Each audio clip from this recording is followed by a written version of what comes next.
femmes. Sans beaucoup parler, j'aimerais donner la parole à Bintu. Peut-être que vous allez prendre 10 minutes pour parler sur votre travail, les stratégies. Et bon, pour moi, comme nous avons déjà parlé beaucoup sur la loi, ce qui dit la loi, et nous avons aussi parlé beaucoup sur les problèmes. Je crois qu'il serait très utile si on focalise sur les questions des solutions. Qu'est-ce que nous faisons comme organisation qui travaille dans l'optimisation juridique? Quelles sont les stratégies que nous avons utilisées et quels sont les grands défis auxquels nous continuons de faire face, même avec les succès que nous avons expérimentés pendant les années de travail? Quels sont les grands défis? Alors, je vous donne la parole à Madame Bintu pour partager un peu sur votre expérience très riche et vaste à Mali, et après, on va échanger plus sur le sujet. Puis, Madame Bintu, vous avez la parole. Il faut juste activer le micro parce que vous êtes muet. Merci beaucoup. OK. Vous m'entendez maintenant? OK. Donc, moi, je me réjouis bien de faire partie de ce panel et de pouvoir échanger avec tout ce monde qui est connecté. Moi, je dirais que nous sommes pratiquement dans la même position chez nous. Il y a aussi cette dualité de la loi qui est là.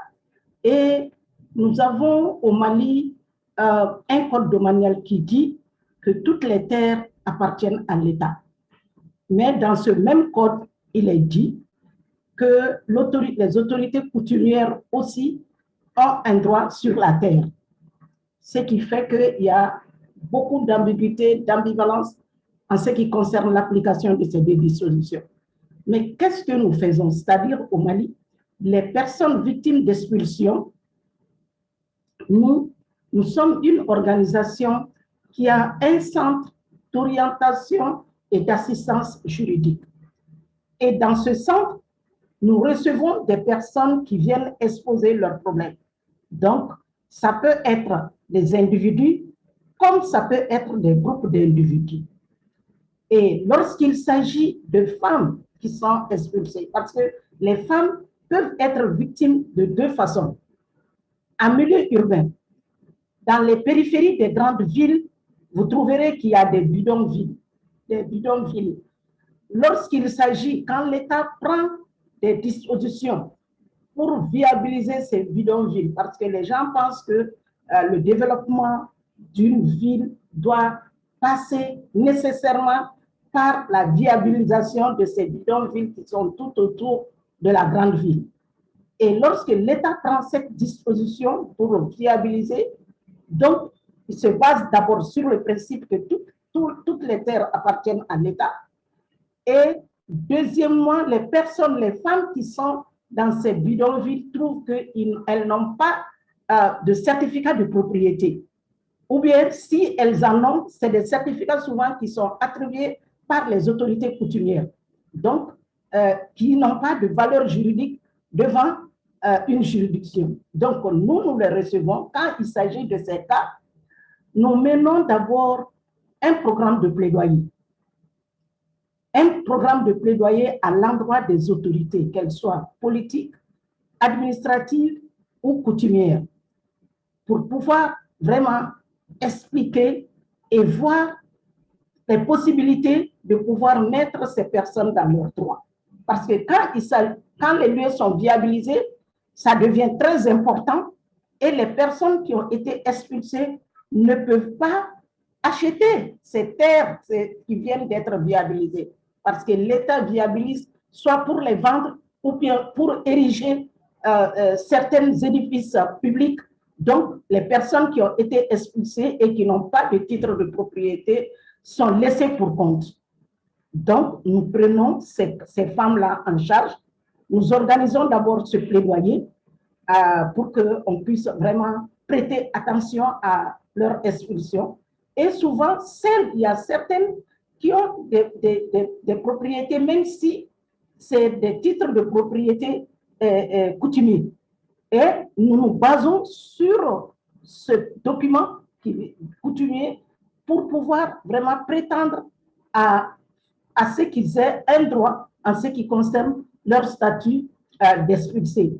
Donc, mais aussi, qu'est-ce que nous faisons aussi s'il y a des personnes qui ont des propriétés aussi, même si c'est des titres coutumiers, nous pouvons aller devant des juridictions. Nous avons un pool d'avocats qui se charge de pouvoir vraiment réclamer les droits de ces personnes devant les juridictions.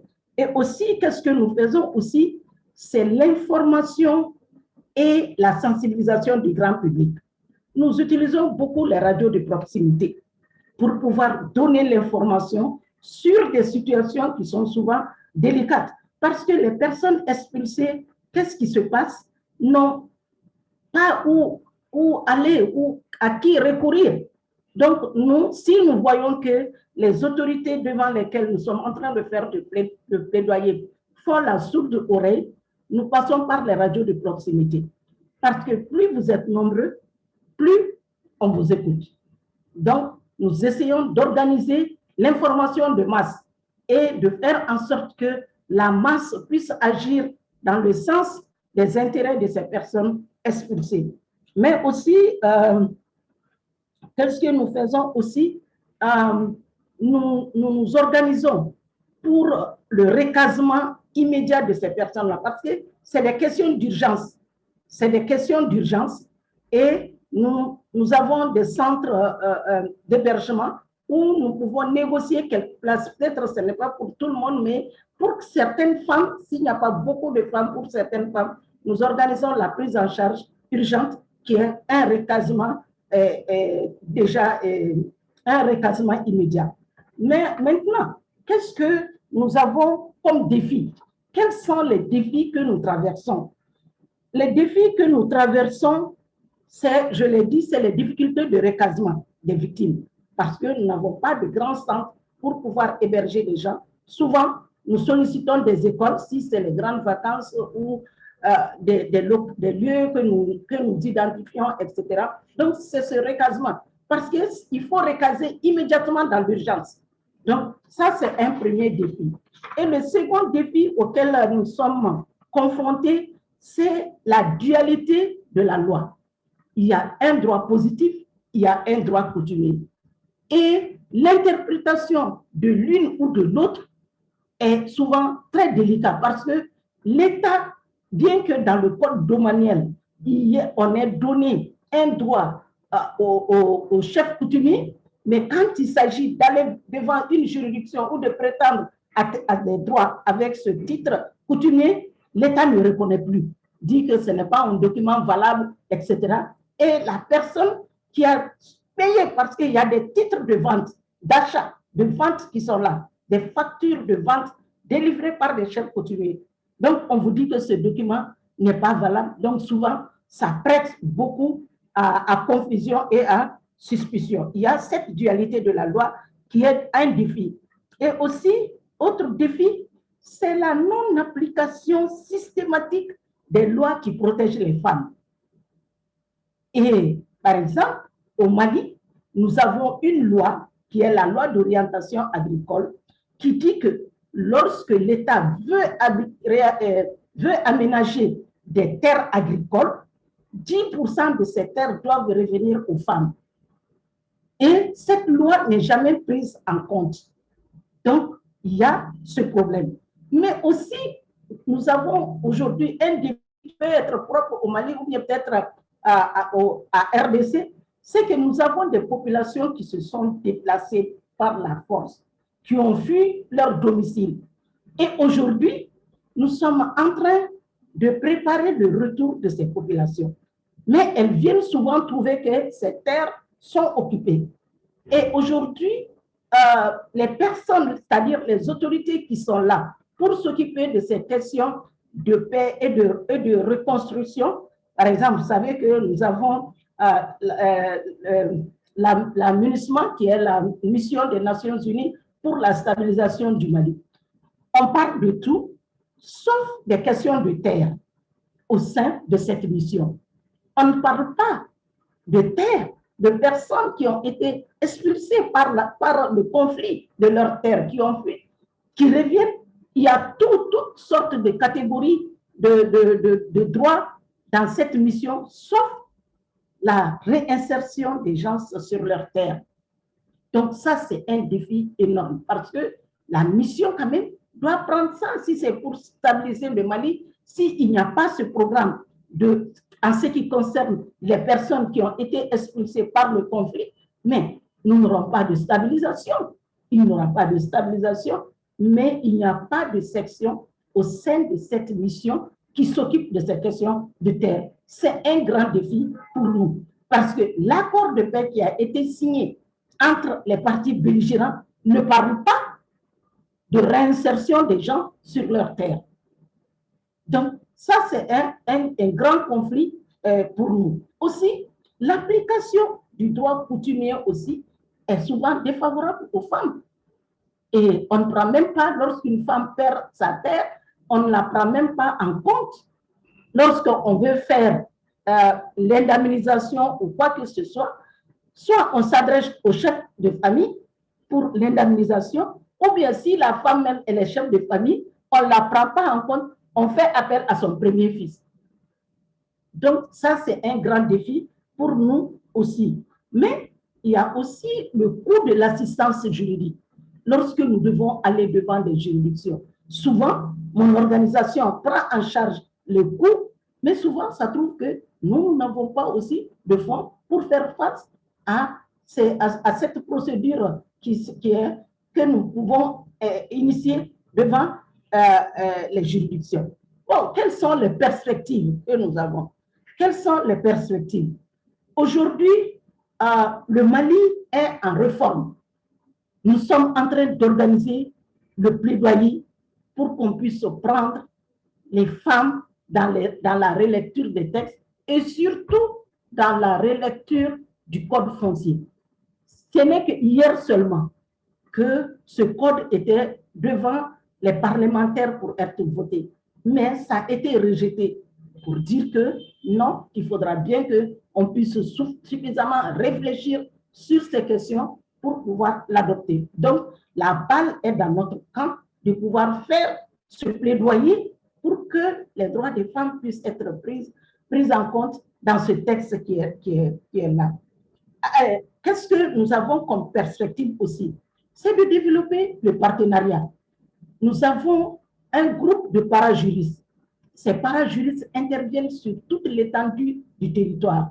Mais nous pouvons avoir des partenariats avec d'autres organisations de la sous-région et pourquoi pas de l'Afrique pour nous orienter et voir comment ça se passe ailleurs.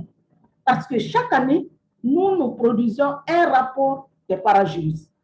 Et dans ce rapport, je pense que les questions les plus pertinentes qui reviennent, c'est les questions de terre, c'est les questions de violence. Donc, si ce travail est en train d'être fait ailleurs, surtout dans un pays post-conflit, nous pouvons aller vers ces gens-là, échanger des expériences avec ces personnes et voir comment nous pouvons adopter parce qu'il ne s'agit plus d'inventer la roue. Il s'agit de regarder et de voir qu'est-ce qui me convient, qu'est-ce qui a été fait ailleurs, comment je peux l'adapter chez moi. Ça, c'est des expériences, d'échanges d'expériences que nous pouvons faire. Et comme perspective aussi, nous devons renforcer le travail de nos parajuristes. Le Mali dispose d'un curriculum national de formation des parajuristes. Nous avons fait le plaidoyer. Aujourd'hui, à l'université, nous avons une clinique juridique.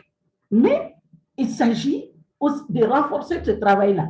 Parce que le travail des parajuristes doit être lié directement à la recherche scientifique, mais aussi directement lié au travail des autorités politiques et administratives. Parce que c'est le vécu des populations qui se retrouvent dans leur rapport et ils sont près des populations et ils travaillent avec ces populations-là. Donc, c'est la réalité sur le terrain. Ce n'est pas quelque chose d'inventé, mais c'est le vécu de nos populations. Et qu'est-ce que nous devons faire aussi? Nous devons développer comme perspective le mécanisme d'assurance juridique. Qu'est-ce que j'entends par assurance juridique? Chaque personne doit être consciente que je peux avoir un problème juridique.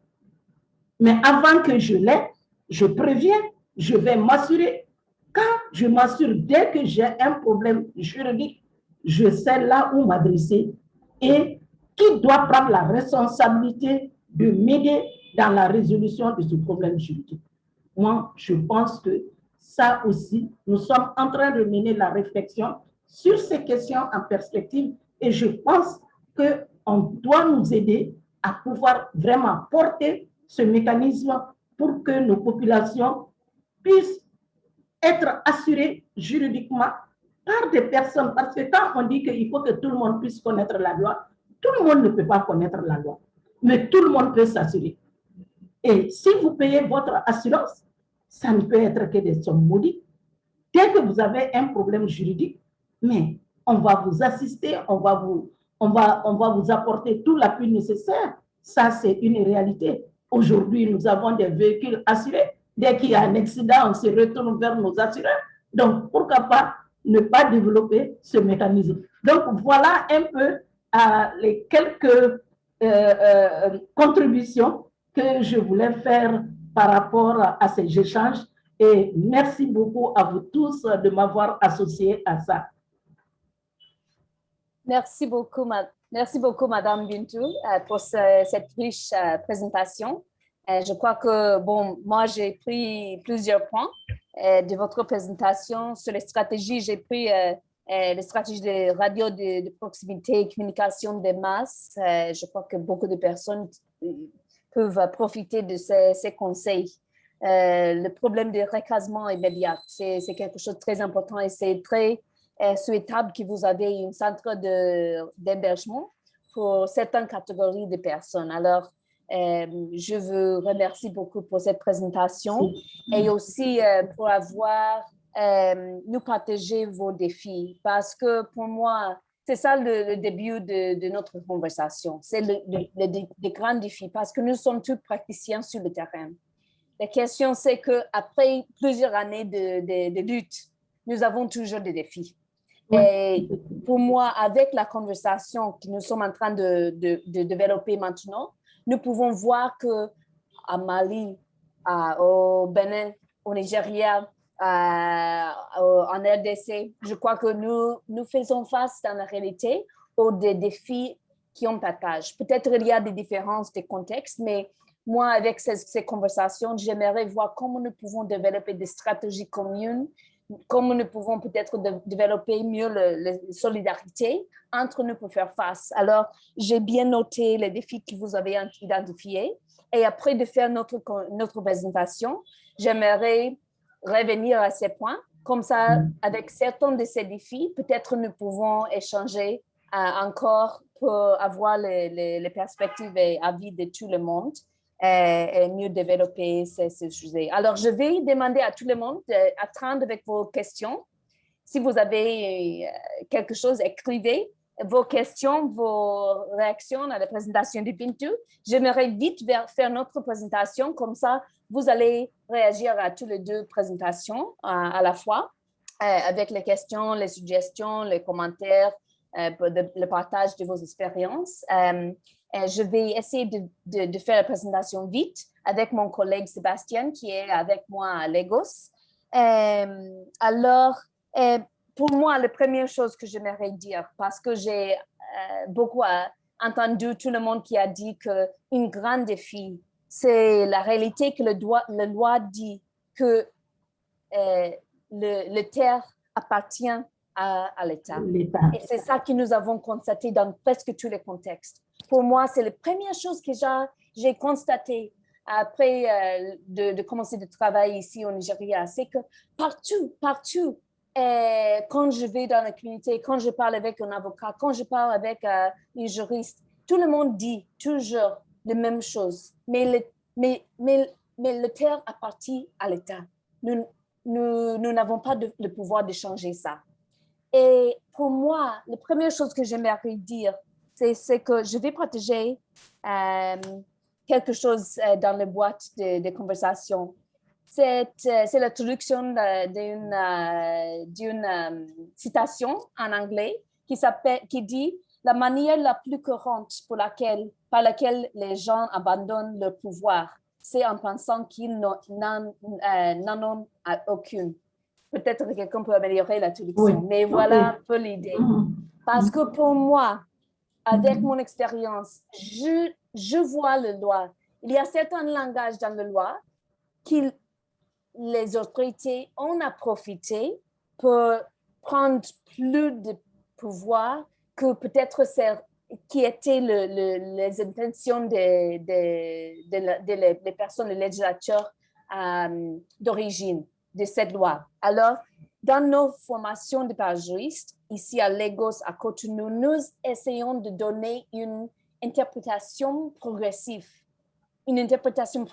à ces lois et assurer toujours d'expliquer à tout le monde les limites de ce pouvoir gouvernemental. Alors voilà un peu, je ne vais pas entrer beaucoup dans ce sujet, mais pour moi, c'est une stratégie. Parce que si tout le monde croit qu'ils n'ont pas de pouvoir, ils ne veulent pas agir.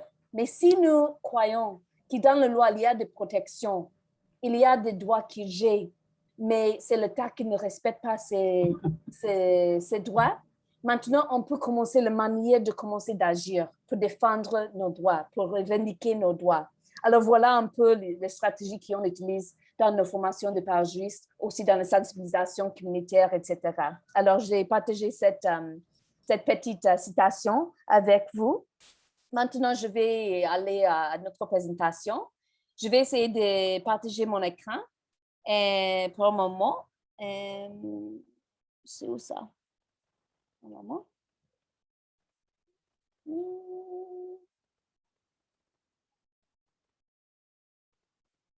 Amy, je ne vois pas où je peux partager l'écran. Je ne sais pas pourquoi. OK. OK, voilà. Je viens de voir ça. Oui, oui, c'est ça. Ça va. Tu es co-host maintenant, hein? OK, ça va. OK, d'accord. OK. Alors, je vais partager ça juste parce que je crois que c'est toujours mieux de partager des images.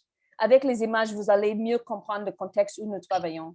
Malheureusement, les textes sont écrits en anglais. Vous allez lire le texte si vous voulez et on va parler plus sur les images que je vais vous montrer. Voilà un peu le contexte où nous travaillons. Ça, c'est une parmi les grandes bidonvilles de Lagos. Ça, c'est une communauté qui s'appelle Makoko. C'est une communauté comme plusieurs communautés avec lesquelles nous travaillons qui est localisée sur les berges lagunaires. Le déguerpissement est trop. Nous avons constaté plus de 2 millions de personnes déplacées depuis l'année ici au Nigeria où la démocratie a commencé. Et c'est toujours, ces déplacements touchent plusieurs personnes à la fois. Par exemple, l'image ici vient d'une communauté qui s'appelle Badia East, où dans ce jour, nous avons vu le déplacement de presque 10 000 personnes en ce jour, sans information préalable. Ça, c'est notre réalité. Et j'ai vécu plusieurs de ces expériences jusqu'au moment. Et vous allez voir le contexte, la raison pour cet équipement, c'est toujours l'inégalité de la société. Nous avons les communautés très riches, nous avons les communautés à côté qui sont très pauvres. Et les riches veulent toujours encore d'espace pour développer, pour les investissements, etc. Alors, c'est le manque de terre dans les villes qui produit les conditions qui laissent les communautés pauvres très vulnérables à ces déguerpissements. Je vais parler un peu sur certaines menaces de déguerpissement auxquelles nous avons fait face dans l'année 2016 à 2017, qui a commencé avec une annonce par le gouverneur d'État disant que dans le délai de 16 jours, le gouvernement va commencer de démolir toutes les maisons informelles qui existent sur les berges lagunaires. Et nous avons dans nos réseaux de communautés avec lesquels nous travaillons, nous avons des données des cartes déjà au moins 40 communautés qui peuvent être touchées par ces menaces. 40 communautés avec une population entière de plus de 300 000 personnes. Alors, ici, vous allez voir la carte parce que nous travaillons beaucoup avec une équipe de personnes qui peuvent faire la cartographie. Vous allez voir toutes les communautés mises en rouge ici sont des communautés qui sont sur les berges lagunaires, qui sont menacées. Et nous avons utilisé cette information pour commencer la campagne pour la justice, pour commencer de sensibiliser, appeler ces communautés pour venir travailler ensemble pour faire face à ces défis. Voilà une parmi les communautés menacées. C'est une communauté qui s'appelle Otodo Bame. Et heureusement, j'ai avec moi aujourd'hui une membre de cette communauté qui s'appelle Sébastien Dossou, qui est parmi nous. Il va partager un peu de son expérience à la fin de ma présentation. Mais ça, c'est les réalités sur le terrain dans cette communauté qui s'appelle Otodo Bame. Au fait, la communauté, nous sommes déjà auprès le tribunal quand le déguerpissement de Otodo Bame a commencé. Parce que immédiatement après l'annonce faite par le gouverneur, nous avons lancé une campagne de manifestation. Nous sommes allés au moins 3 fois au Government House où travaille le gouverneur pour manifester et pour demander une arrêt de cette plan d'action. Et nous sommes, après ça, nous sommes allés en justice pour revendiquer les droits fondamentaux de cette communauté, les 40 communautés menacées par le déguerpissement. Et nous avons, au fait, avant cette image, nous avons déjà une ordre du tribunal qui a dit que l'État n'est pas permis de continuer les évictions. Il faut arrêter. Mais malgré ça, avec le niveau de l'état des droits que nous avons ici, malgré tout ça, malgré cet ordre de tribunal, les déguerpissements ont commencé. Et vous allez voir ici une image prise par une membre de la communauté de la première phase de ce déguerpissement. Vous allez voir le feu parce que les policiers qui sont venus ont tiré des feux pour les maisons avec l'excavateur qui a aussi travaillé. Et vous allez voir certains chiffres ici dans le déguerpissement qui a continué phase à phase. Nous avons constaté plus de 2400 structures, bâtiments démolis, plus de 30 000 personnes déplacées dans 2 jours, plus de 11 personnes tuées pendant la violence qui a accompagné la première phase de ce déguerpissement, 2 personnes tuées par pistolet, coup de pistolet. Ici, vous allez voir, ça c'est vidéo, mais ça, je ne sais pas si ça va marcher.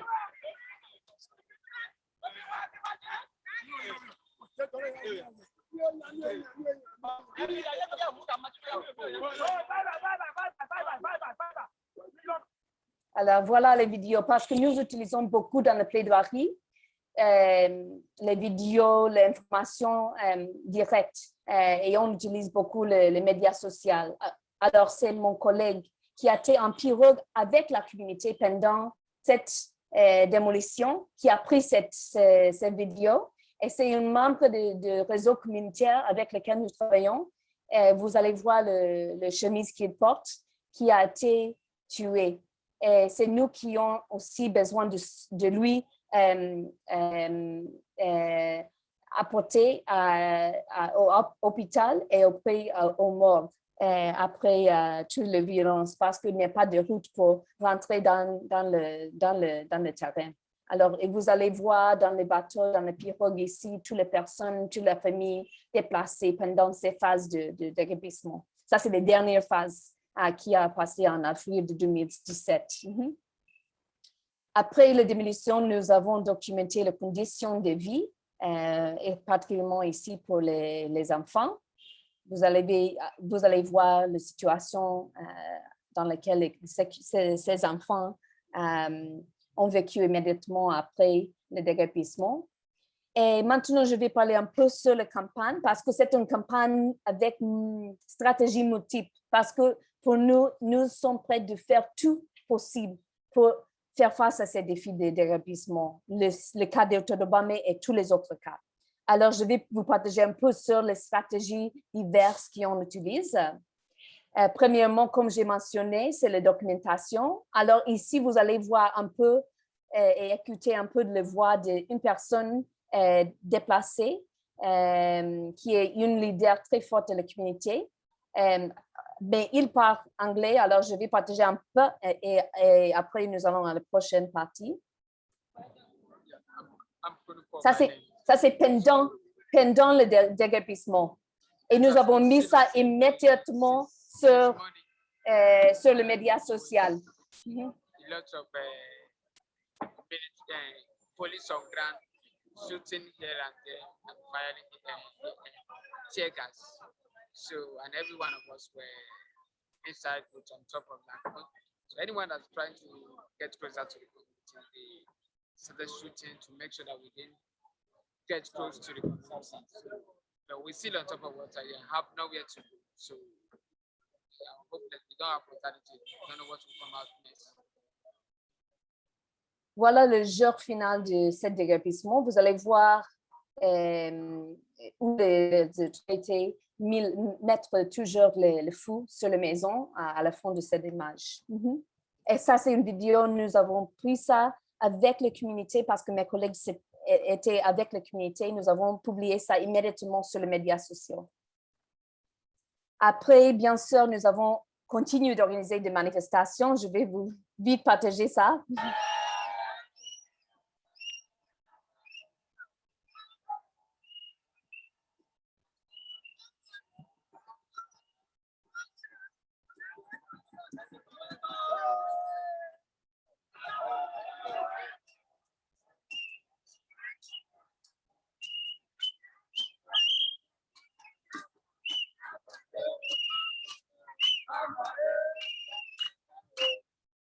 Et c'est après ces manifestations que le gouvernement a fait à changer son politique pour limiter l'accessibilité du bureau du gouverneur pour éviter encore des conflits comme ça où les manifestations arrivent à la porte du gouverneur.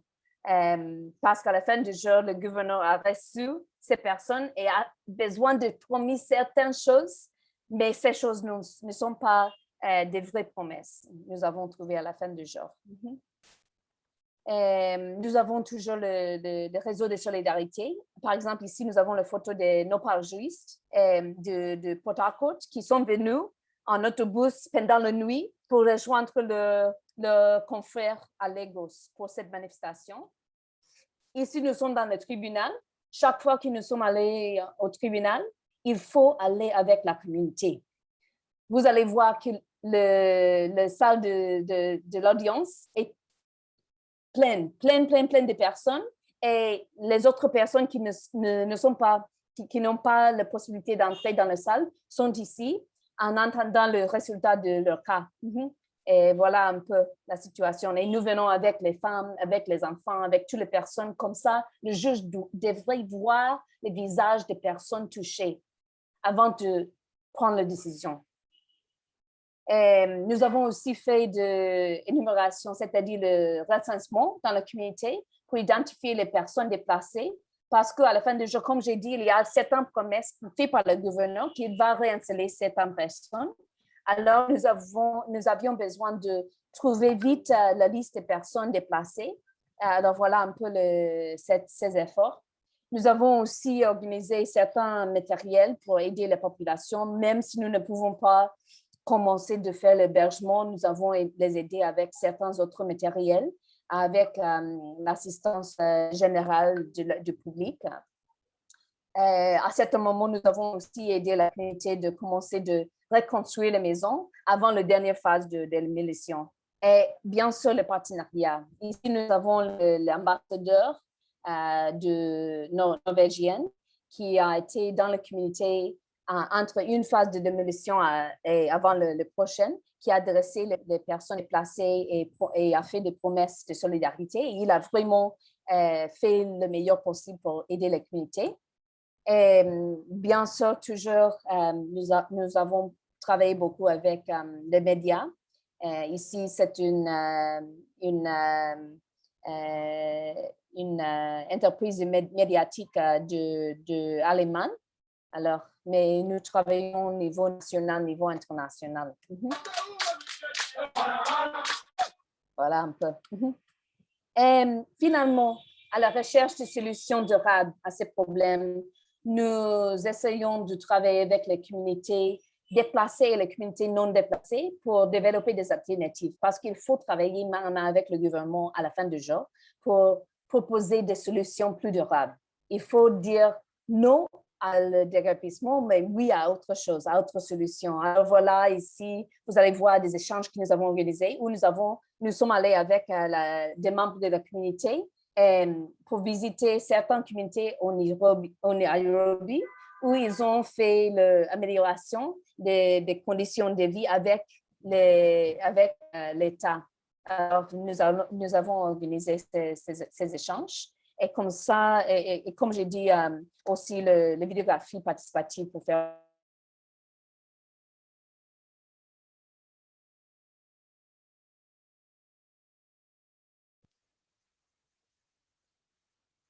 Hello, Meg. Je pense qu'il y a un petit problème avec l'Internet à Nigeria.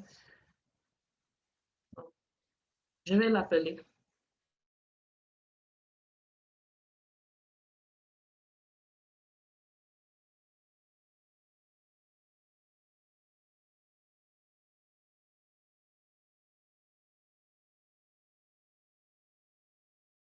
Désolée, j'ai perdu la connexion pour un moment. Je vais continuer, mais je vais vite terminer la présentation. Je vais partager encore une fois ça parce qu'il y a une partie très importante. À un moment, je vais... Okay. J'espère que nous sommes tous toujours ensemble. Alors, je vais passer certaines choses ici et aller à la fin du jour. Ça, c'est le processus en cours pour planification participative pour la communauté pour la réinstallation de la communauté autour de Bamé, parce que à la fin du jour, avec le cas au tribunal, nous avions le jugement qui a favorisé la communauté, qui a dit que l'État devrait violer les droits de cette communauté et que l'État devrait consulter les personnes et planifier pour leur réinstallation. Et ça, c'est un jugement dans l'année 2017, mais jusqu'au moment, maintenant, cette semaine, ça c'est 4 années sans l'implémentation de ces jugements, l'exécution de ces jugements. Alors, nous avons décidé avec la communauté qu'il faut continuer. On va planifier ensemble pour la réinstallation de ces communautés et on va inviter le gouvernement de faire le nécessaire pour nous appuyer. Alors, voilà un peu ces images. Et, donc, bon, il y a d'autres choses ici, la visite de rapporteuse spéciale au Nigeria l'année passée, mais je vais les aider comme ça parce que j'aimerais donner la parole à mon collègue Sébastien pour parler du côté de la communauté, comment la communauté a su faire pendant cette expérience et les efforts que nous avons faits. Alors, Sébastien, vous avez la parole pour partager votre expérience et après nous allons à la discussion. Sébastien?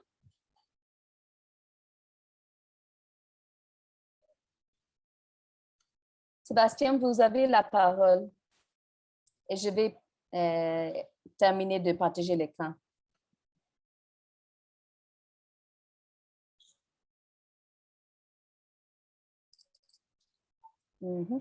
Sébastien?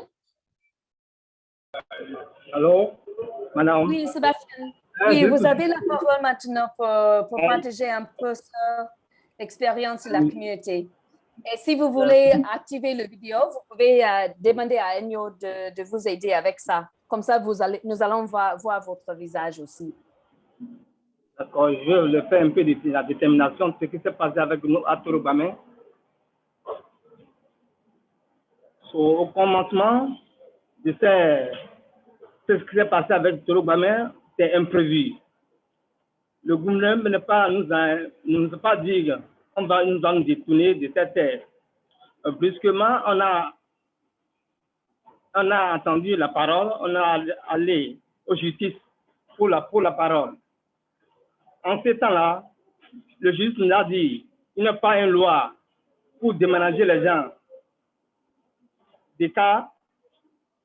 Le gouvernement n'a pas attendu le justice. Il a fait son travail, ce qu'il va faire. Ils nous ont débarrassé de l'air en guerre. Il a tué des gens. Jusqu'à présent, nous n'avons pas la liberté. Après tout cela encore, on a été aux justices pour les demander. Le justice leur avait dit de nous payer, de nous mettre sur un point là où on va rester. Aucun du gouverneur n'a rien dit. Nous sommes toujours dans la thématique. Torobamé. Là, il y a la mort, il y a la guerre, il y a la souffrance, pas de maison. Tout est bouleversé dans la côté. De là, c'est GA qui nous porte, qui nous a pris en charge, ou qui nous a mettre en cours pour le combat. De là maintenant, nous sommes à la recherche des gains faciles pour que les gens nous aident à trouver là où on va rester, à trouver. Nous-mêmes, on a déjà fait l'effort. Là, on va rester. Nous n'attendons pas le gouverneur. Mais l'effort maintenant, ça reste les gens qui vont nous aider à le faire aussi. Nous demandons aux gens de nous aider, de nous approuver pour que nous quittons dans la souffrance. Merci. Merci beaucoup, Sébastien. Merci beaucoup pour partager ça. J'ai vu que quelques personnes devraient laisser la conversation. J'aimerais demander si les personnes qui sont toujours libres, si on peut continuer pour encore 10 minutes pour échanger un peu sur ce que Mme Bintou et ce que nous venons de partager. Parce que pour moi, comme j'ai dit, l'idée ici, c'est de partager nos défis. Pour moi, nous avons beaucoup fait.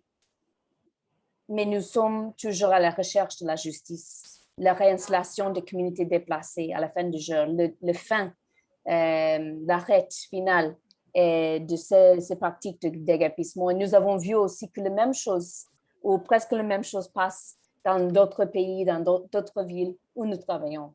Alors, la grande question pour nous, c'est toujours ce défi. Qu'est-ce que nous pouvons ajouter? Quelle autre chose est-ce que nous pouvons faire pour faire face à ces défis-là? Alors, avec cette question, je vous laisse la parole. Si vous avez des questions à poser à Bintou, si vous avez des questions pour poser à nous, si vous avez des suggestions, des idées, etc., vous êtes toujours invités. Comme ça, nous pouvons échanger entre nous. Alors, si vous avez quelque chose à ajouter, s'il vous plaît, faites-le avec le main, ou bien vous pouvez simplement activer le micro et parler. Si personne n'a indiqué l'intérêt de parler, peut-être je vais vous inviter de parler parce que c'est toujours l'échange qui va nous aider de trouver les solutions entre nous. Alors, je ne sais pas s'il y a des questions, des commentaires, des suggestions avec les personnes qui sont parmi nous pour les dernières 10 minutes de cette conversation.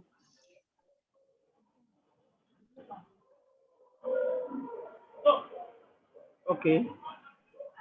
Allô, madame? Oui, Sébastien?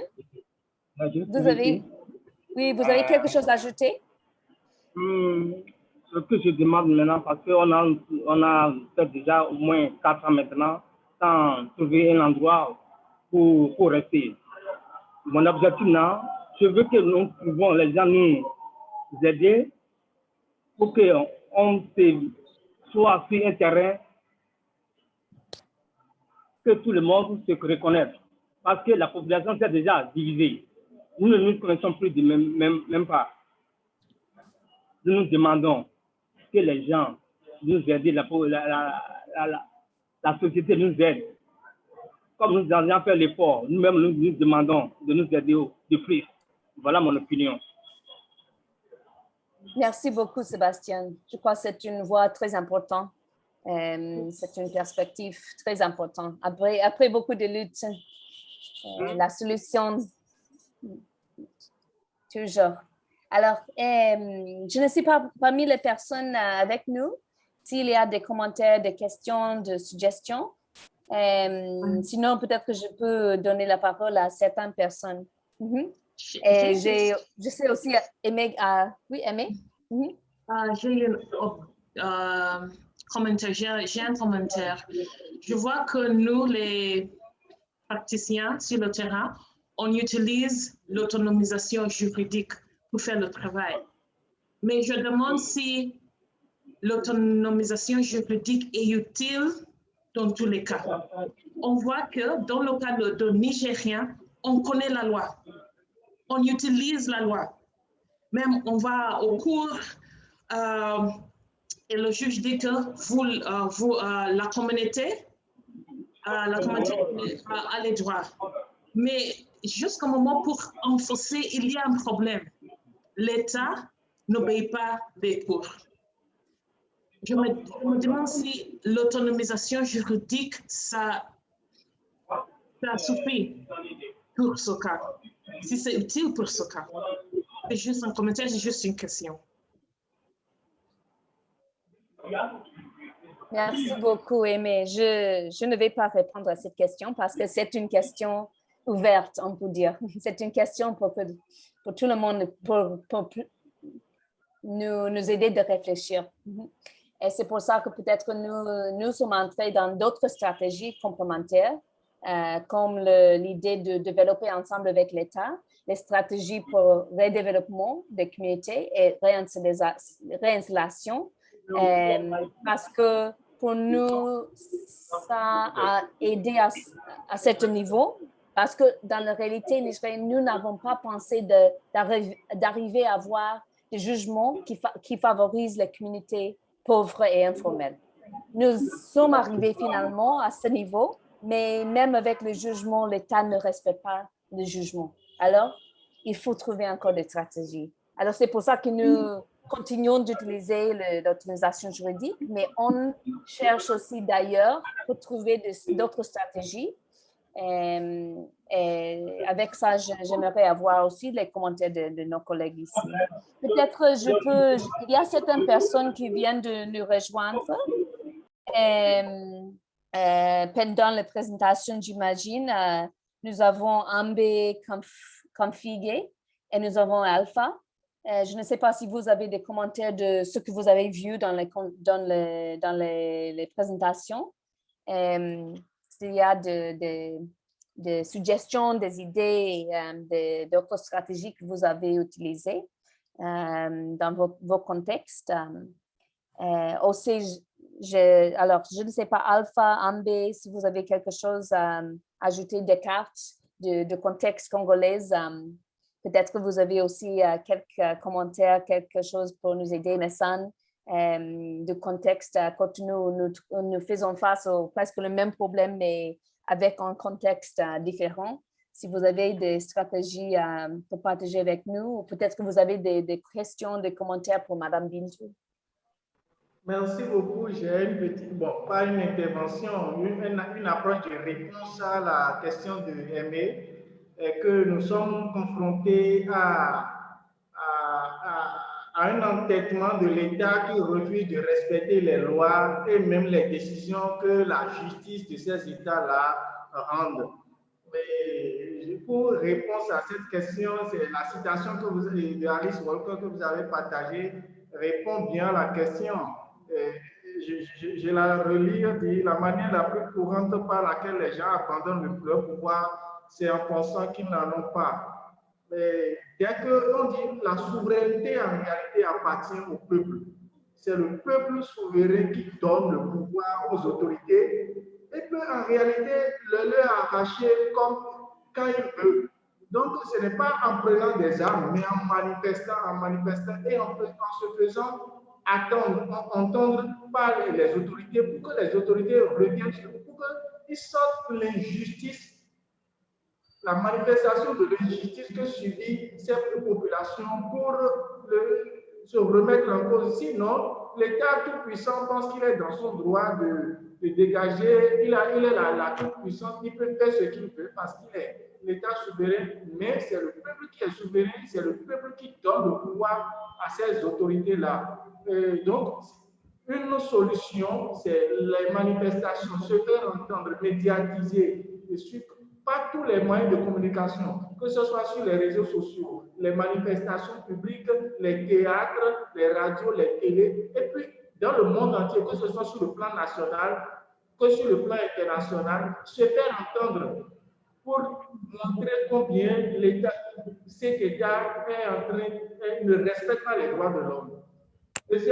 Deuxième solution, c'est ce que le monsieur de Descartes de RDC vient de souligner, c'est la Banque mondiale, les accords ou bien les conventions que nos États ont avec la Banque mondiale qui, sous prétexte de projets de développement, déguerpissent les populations. Mais ces projets de développement sont financés par des institutions de Bretton Woods, qui sont la FMI et la Banque mondiale, qui sursoient aux investissements ou bien aux prêts si les États ne respectent pas dans la réalisation de ces projets de développement leur truc là. Donc, il faut bien aussi se faire entendre de notre côté pour montrer ce que les violations des droits de l'homme que ces États-là sont en train de faire.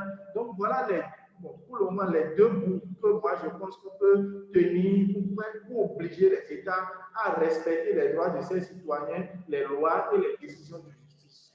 Je vous remercie. Merci beaucoup, Messan. Je crois que ces commentaires sont très, très importants. J'aimerais donner la parole à Alpha qui a levé la main. Alpha, vous avez la parole.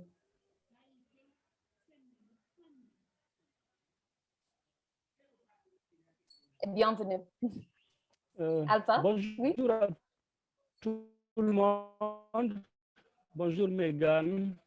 Bonjour Alpha. Bonjour Aimé pour ce retard ce matin qui est dû à un empêchement vraiment objectif.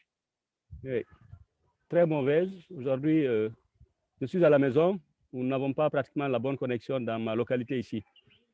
C'est un problème. Oui, c'est partout. Bon,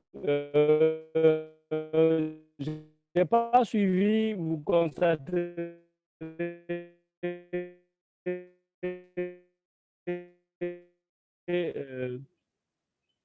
Je n'ai pas suivi la présentation de Bintou.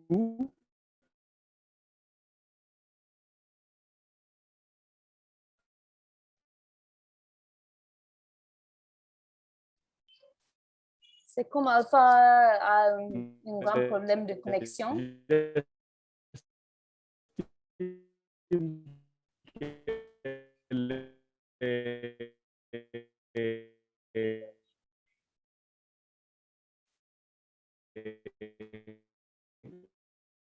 Alpha, vraiment, nous avons des difficultés de vous suivre.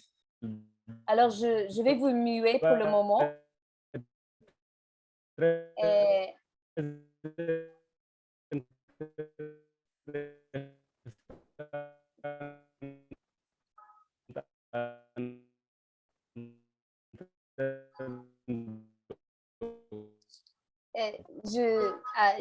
malheureusement, nous ne pouvons pas suivre l'intervention de Alpha, mais bon, j'imagine que, bon, j'aimerais dire que le prochain échange que nous avons prévu pour le mois prochain, ça va toucher la protection des ressources naturelles.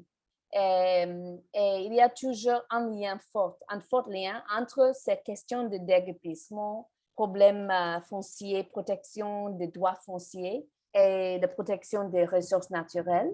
Et je crois que Alpha va partager avec nous un peu sur son travail au Sénégal pendant la prochaine fois. Alors, j'espère qu'il va partager plus sur son avis à cette fois-là. Et pour moi, j'aimerais proposer qu'on peut penser sur ça comme le premier chapitre de cette conversation.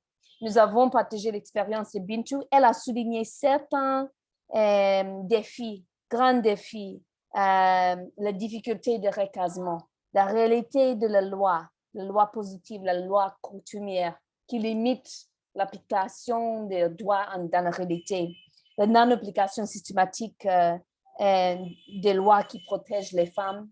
Chez nous, nous avons la non-application des jugements. C'est toujours le problème de l'état des droits, on peut dire. Alors, je crois avec toutes ces thématiques que nous venons de souligner, nous avons présenté des grands défis. Je propose qu'on peut arrêter avec ces questions ouvertes, toujours. Et probablement, quand nous revenons, nous allons parler encore sur la protection des ressources naturelles. Nous allons voir encore les mêmes sortes de problèmes, les mêmes sortes de défis. Et peut-être pendant les prochaines semaines, chacun parmi nous peut réfléchir sur les solutions, ce que nous pouvons ajouter à ce que nous faisons déjà, comment nous pouvons renforcer la solidarité entre nous pour faire face à ces grands défis. Pour moi, ça, c'est une proposition parce que nous avons déjà utilisé presque 2 heures dans cet appel. Alors, j'aimerais proposer qu'on utilise ça comme premier chapitre et la prochaine fois, on commence avec les réflexions sur ce que nous avons présenté aujourd'hui, le lien entre les protections de ces droits fonciers et les ressources naturelles. Et on peut continuer la conversation, on peut chercher ensemble des stratégies, des meilleures stratégies de solidarité, etc. À mon avis, s'il y a d'autres commentaires, ça c'est invité aussi. Mais sinon, je propose qu'on laisse à ce moment avec ces grandes questions ouvertes. J'espère que tout le monde va penser ce soir sur la voix de Sébastien, la vie quotidienne de sa communauté après le déguerpissement et ce que nous pouvons faire ensemble pour faire face à ces grands défis, pour empêcher le prochain déguerpissement et pour assurer la justice pour les communautés déjà déplacées. Et aussi, on peut penser sur les questions de certaines catégories de personnes vulnérables, comme les femmes, sur lesquelles Bintou a beaucoup parlé. Alors, voilà un peu ma proposition. Mais je ne sais pas si vous avez d'autres propositions, d'autres commentaires pour nous aider de finaliser cette conversation. Bien sûr, j'ai trouvé cette conversation vraiment, vraiment intéressante, vraiment utile pour notre travail. Et ma proposition, c'est ça. Il faut essayer dur de se rencontrer physiquement. Parce que ce problème de connexion, c'est là toujours et c'est pas juste pour tout le monde. Peut-être cette année, je ne sais pas, Megan, si c'est possible de se rencontrer ensemble. On va penser de ça, on va mettre les 2 têtes ensemble pour trouver si c'est possible. Mais à part de ça, je suis vraiment contente et je vais essayer de penser des solutions. Mais c'est un peu difficile de penser aux solutions quand on est seul, sans le groupe. OK, mais c'est ça. Parfait. Merci beaucoup, Aimée. Et je suis tout à fait d'accord parce que la connexion est toujours un problème, même pour moi et même pour, je crois, tous les membres ici de cette conversation. Alors, je crois que pendant le mois prochain, nous allons partager le rapport de cette conversation. Aussi, Aimée a enregistré la présentation. Alors, on peut partager ça avec des groupes comme ça de personnes qui n'ont pas suivi tout pour suivre la conversation. Et je crois que nous allons aussi annoncer la prochaine date. Mais nous avons déjà la date pour la prochaine conversation. Oui, nous allons déjà, je vais trouver la date. D'accord, mais ça serait en mois de juillet, vers la fin du mois de juillet, et on va partager les dates avec tout le monde. Et nous espérons que les personnes qui n'ont pas suivi cette conversation vont nous rejoindre et que chaque personne peut aussi inviter d'autres personnes à nous rejoindre parce que il faut avoir beaucoup de têtes pour trouver la solution à la fin du jour. Alors, avec ça, je vais arrêter. Je vais vous remercier beaucoup d'avoir participé dans cette conversation. À mon collègue Sébastien, Merci beaucoup pour partager votre expérience. Et à Madame Bintou, encore une fois, merci pour la riche présentation. Et je suis certaine que la prochaine fois, nous allons revenir avec encore des questions, encore des idées. Alors, merci beaucoup à tout le monde et à la prochaine fois. À la prochaine. Merci beaucoup. Merci beaucoup, Meg. Merci beaucoup. Merci. OK. À bientôt. À la prochaine fois. Merci. Et bonne Meg. soirée. Et bon week-end d'avance. Meg, do you want to stay Allez, au behind revoir. us? Meg, tu peux rester pour Je vais vous rappeler. ça. D'accord, merci. Merci, au revoir.